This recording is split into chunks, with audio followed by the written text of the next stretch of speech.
Well, hey there folks, welcome back to another video.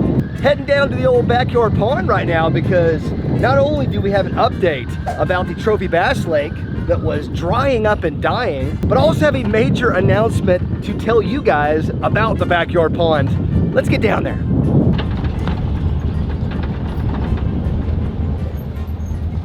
The old pond is looking lovely as usual, but she's gonna look a lot differently really soon. Now, I teased the idea of a pond like remodeling or expansion in a video about a month ago, and you guys were overwhelmingly fired up about it, excited about it. We are officially moving forward with the pond expansion project. I don't want to spoil too much in this video because obviously the very first episode that we do on this pond expansion, we're gonna walk through all of the particulars and what we're going for here. So look guys, here's the deal. Get in the comments section. I'm serious. I need you guys right now to get down there and give me ideas for this pond expansion project. So please fill that comment section with all of the ideas that you guys can think of to make this pond the coolest pond ever by the end of it. Hopefully we'll be starting this project within the next 1 to 2 weeks. I absolutely cannot wait. So if you guys somehow missed that first initial video that we did, L&M Lake and Golf Retreat is a wonderful place that I discovered about 2 years ago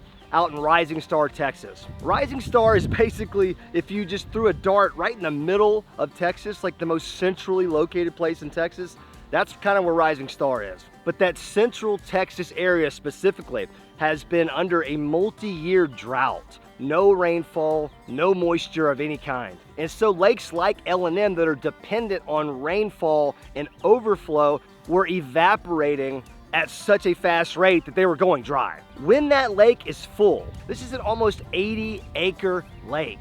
At its worst point, has been down to like 15 acres left of water. It's actually never looked worse than the last time that me and Andrew went to visit just over a month ago.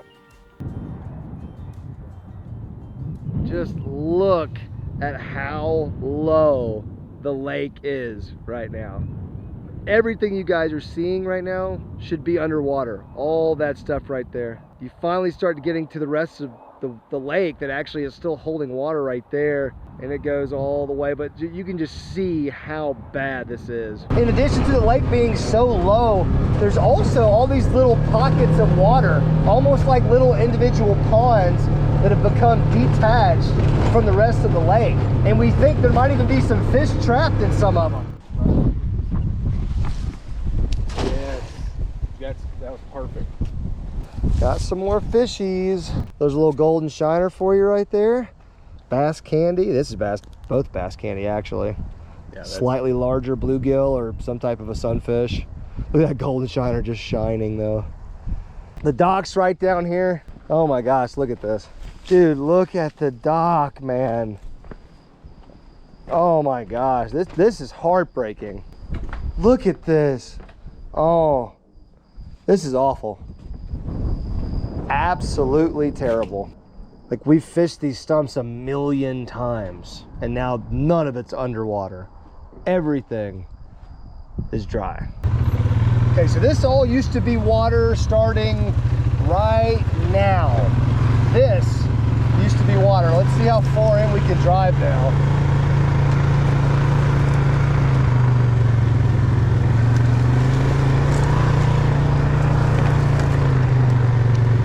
Yeah, so this is all like 3, 4, 5 feet deep right here if the lake is full.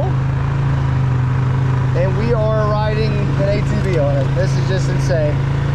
Yeah, this was all lake bottom. And not only that, look at how many stumps there are. I mean, we fished every single one of them, like all of these little stumps,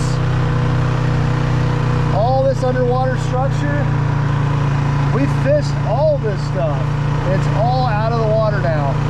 There's a little bit of water left right there, but it's a very little bit. It looks like an animal has walked across it right here.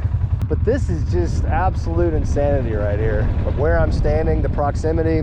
I first came out here like 2 years ago, was fishing where I'm standing right now. Obviously a spot like this, it's really easy to tell that the lake is incredibly low. One might say dangerously low. We are standing basically smack dab in the middle of the lake. All the stumps. Just absolutely nutty.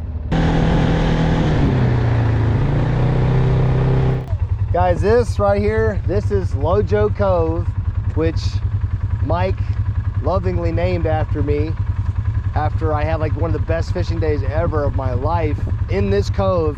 And now the entire cove behind me is out of the water. Like, this was the cove. What we're parked in right now, where all the brush that you see around me, that was LOJO Cove.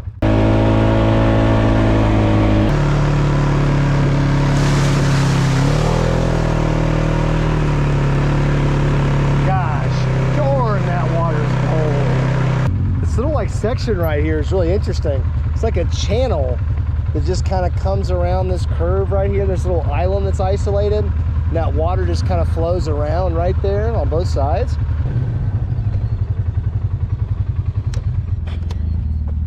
Oh sweet, there's a dead bass skeleton.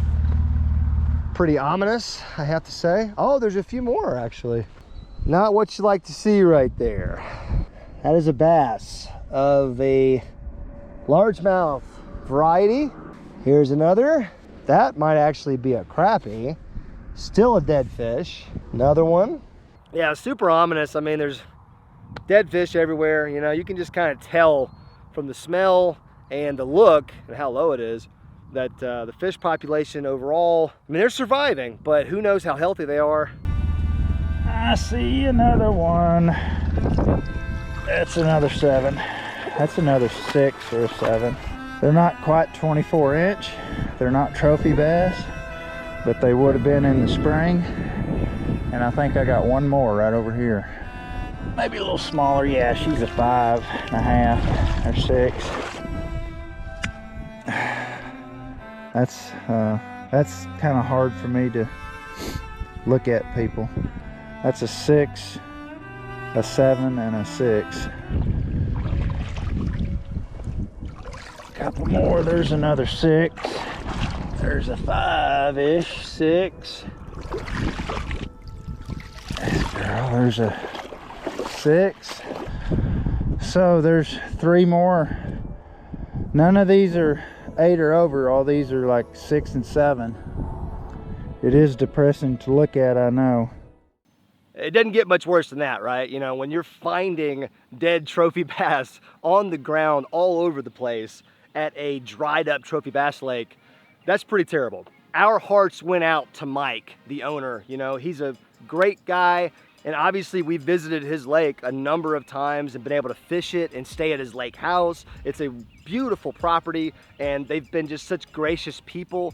So it's always a shame to see good people suffering in this way. Now, a ton of people after seeing that first video had the same question. Well, couldn't the owner just dig a bunch of wells, drill down enough times to produce enough water to fill this thing back up? And I actually have the answer to that question because I've spoken to the owner about this in length, and he's kind of broken it down for me. Don't you worry, boys, we crunched the numbers here. I'm also gonna flash this up on the screen so you guys can read it along with me. So 1 acre of water, if it was 1 foot deep, equals like 325,000 gallons of water. The average lake depth at L&M needs to be at about 8 feet, and there needs to be at least 50 more acres of surface water. So to achieve that, that would be 130 million gallons of water. Okay, that would be just to fill the lake up from where it was last time I saw it. That's an insane amount of water. And just to give this even more perspective, once you factor in evaporation and how much water that takes away per day, you would be looking at a future need of 678,000 gallons of water per day that you would need just to maintain it. Now you could go on to read the rest of this, but it becomes very clear once you hear those numbers that even if you were to dig 20 wells and they all worked perfectly, and if you had the money to pay for all that, which all that would be impossible for me and most other people to do, and Mike the owner made it very clear that was just not an option that he could take. So things did not look well at L&M the last time we were there. When we filmed that video, we tried to be positive about it, you know. Mike was always incredibly positive, and he always thought that if we just were patient and we prayed and we just had a good attitude about it, that it was gonna rain eventually.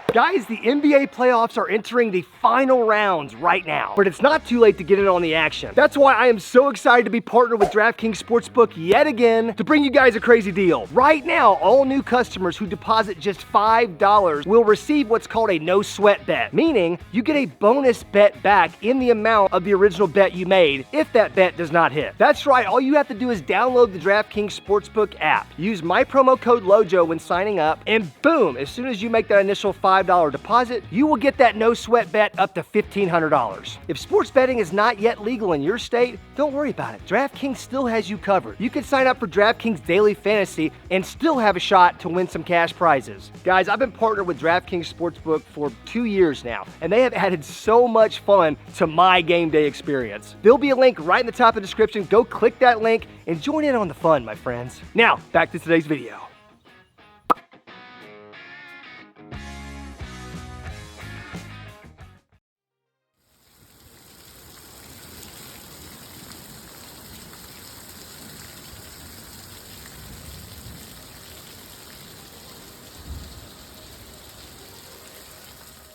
Everything started to change though just a few weeks ago when Rising Star, Texas started to get a little bit of rain. And I gotta remind you people, they have not gotten anything more than like a ½ inch of rain over 2 to 3 years. After all that rain, the lake was not quite filled back up how we'd like it to be, but it basically got back up to the depth that it was when I caught my personal best largemouth of 12 pounds like a year ago. I knew I had to get back out there. I had to put my eyes on the place because I just could not believe that it's rebounded as much as it has. I'll see you guys out in Rising Star, Texas. Thanks.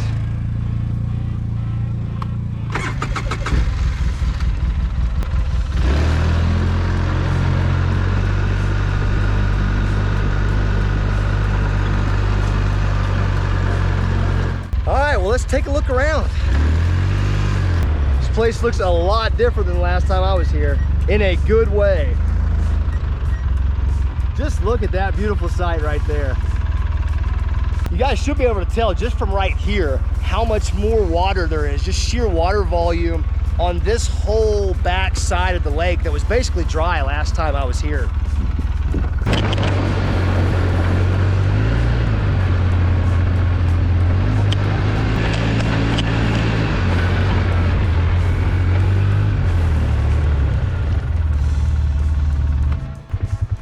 Like just this site alone right here demonstrates how much better shape this lake is in right now than it was just like 2 short months ago.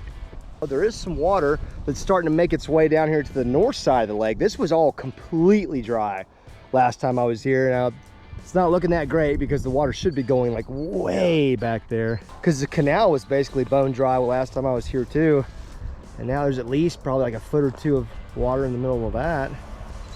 Last time I was here, I think I got the four-wheeler stuck somewhere like right there on the edge of that grass line, maybe further in, and all that was dry because we were driving the four-wheelers all around the pond down there where there's now water.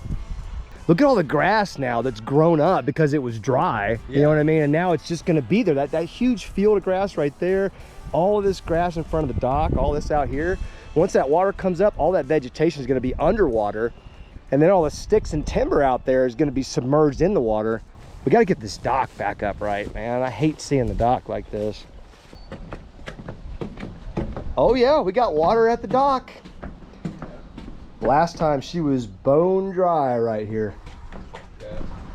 We could literally drive the four-wheelers up into this last time. That's how dry it was. But look at this, we got water, gosh.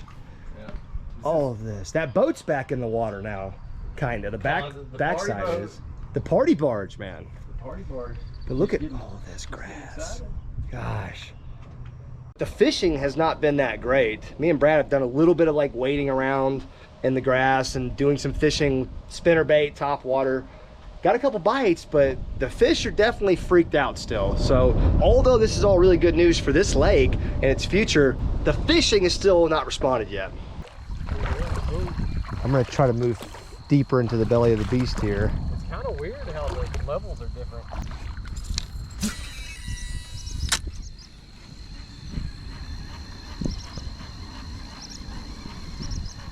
I just want to see something react to my buzzbait. I'd be happy with that. Just like see some life, you know? Oh, yeah. To see some life in this shallow, grassy water. I want a full-on heart-stopping top water sport. Yeah.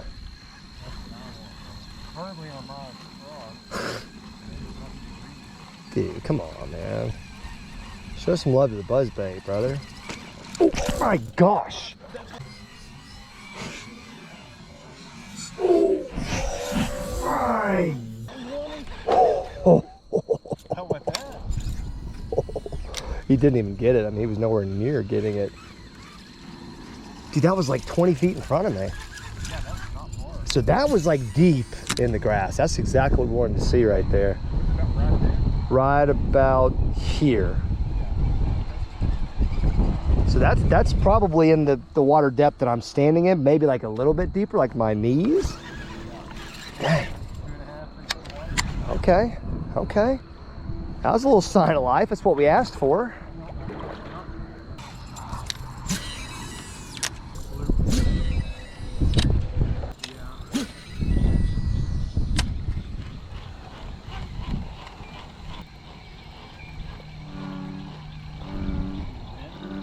It's enough out of you, big bully. Dude, that thing sounds like he is fired up. That thing's ready. That's a 4-pound bullfrog right there. All right, I'm gonna keep venturing out, I guess. Oh, there's a little bit deeper water right there. That's why they're over here. Yeah, we finally hit some knee-deep water.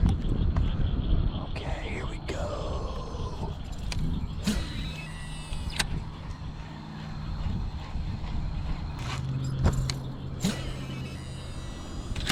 Oh my God, I just casted my buzzbait completely off. You just spooled it, huh? I spooled it. Oh, no. I don't even see On the the, line? I don't see it anywhere. Well, you know what that means. I gotta get my scuba gear out and find it. Oh, he's on. Oh, my goodness. Did you have one? Yeah. Oh no.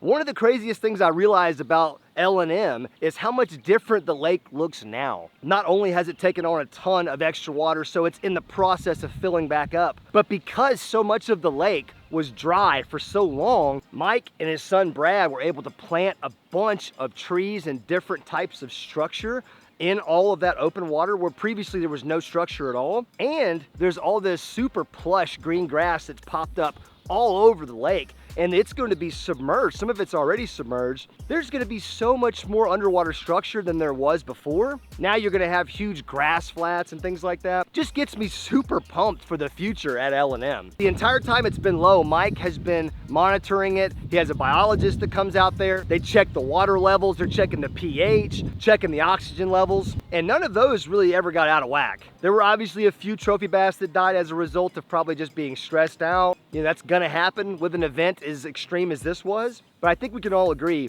only finding like 10 or 12 dead trophy bass in a lake that size that's been that low, I'd say that's a win. But now these fish can re-spread out and reacclimate and rehabitate all these areas of the lake that they just haven't had access to for 6 months, almost a year. I am curious how that's gonna affect the lake though. With the spawning process this past year being so screwed up for them, I'm sure there still seems to be bait out there. There's definitely still some largemouth bass. I feel like a big bounce back is coming from this lake. That's about the best update that I could have ever given you guys, and I was really hoping we were gonna get the chance to give you that good update on the lake. I'm so happy that it seems like it's bouncing back. There's even more rain in the forecast. Like right now as I'm filming this video, there's even more rain forecasted for Rising Star, Texas. So fingers crossed we can get this lake totally full, like able to put a bass boat in it.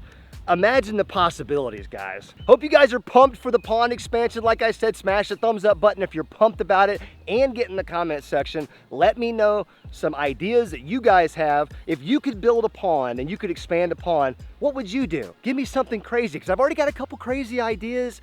Maybe an island. I don't know. I'm just saying. I'm just spitballing here. But I want to hear from you guys is the point. If you guys want to check out L&M, there'll be a link down below. You can see a better look at the place. If you live in Texas and you want to check them out, you are able to book that place and go hang out. Guys, the Green Goblin giveaway is still ongoing. So remember, every dollar spent at googensquad.com using my promo code LOJO equals 1 entry for a chance to win that sick new skiff. Subscribe to the channel. I don't want you to miss any pond updates or any giveaways I'm going to be doing this summer. Going to be doing some cool stuff, hopefully some big time collabs as well. I love you guys so much. You're the best subscribers on YouTube. What else is there to say?